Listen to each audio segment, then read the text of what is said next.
اعوذ باللہ من الشیطان الرجیم، بسم اللہ الرحمن الرحیم۔ جیسا کہ میں نے پچھلی ویڈیوز میں کفر کی حقیقت اور کفر کے نقصانات کے بارے میں بیان کیا، اب میں اسلام کے فائدے کے بارے میں گفتگو کروں گا۔ خدا نے انسان کو علم کی قابلیت، سوچنے اور سمجھنے کی قوت اور نیک اور بد کی تمیز دے کر ارادے اور اختیار میں تھوڑی سی آزادی بخش دی ہے۔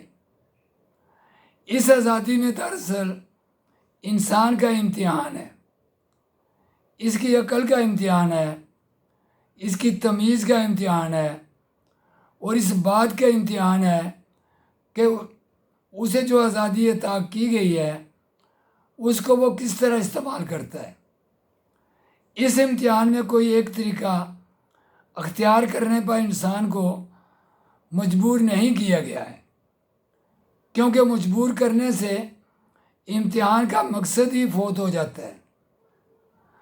تم سمجھ سکتے ہو کہ امتحان میں سوالات کا پرچہ دینے کے بعد اگر تم کو ایک خاص جواب دینے پر مجبور کر دیا جائے تو ایسے امتحان سے کوئی فائدہ نہ ہوگا۔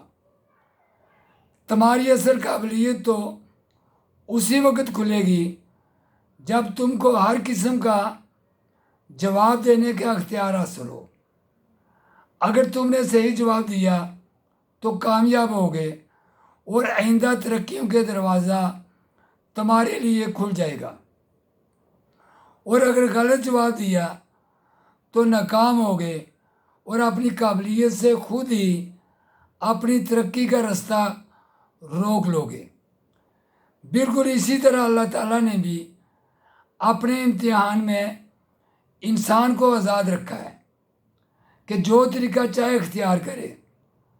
اب ایک شخص وہ ہے جو خود اپنی اور کائنات کی فطرت کو نہیں سمجھتا، اپنے خالق کی ذات اور صفات کو پہچاننے میں غلطی کرتا ہے، اور اختیار کی جو آزادی اسے دی گئی ہے اس سے فائدہ اٹھا کر نافرمانی اور سرکشی کا طریقہ اختیار کرتا ہے۔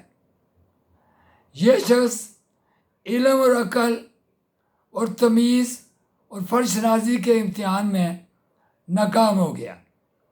اس نے خود ثابت کر دیا کہ وہ ہر حیثیت سے ادنیٰ درجے کا آدمی ہے، لہٰذا اس کا وہی انجام ہونا چاہیے جو تم نے اوپر دیکھ لیا۔ اس کے مقابلے میں ایک دوسرا شخص ہے جو اس امتحان میں کامیاب ہو گیا ہے۔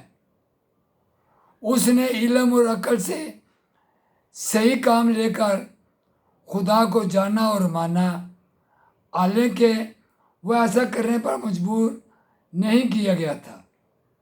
اس نے نیک اور بد کی تمیز میں بھی غلطی نہ کی اور اپنے آزاد انتخاب سے نیکی ہی کو پسند کیا، حالانکہ وہ بدی کی طرف بھی مائل ہونے کا اختیار رکھتا تھا۔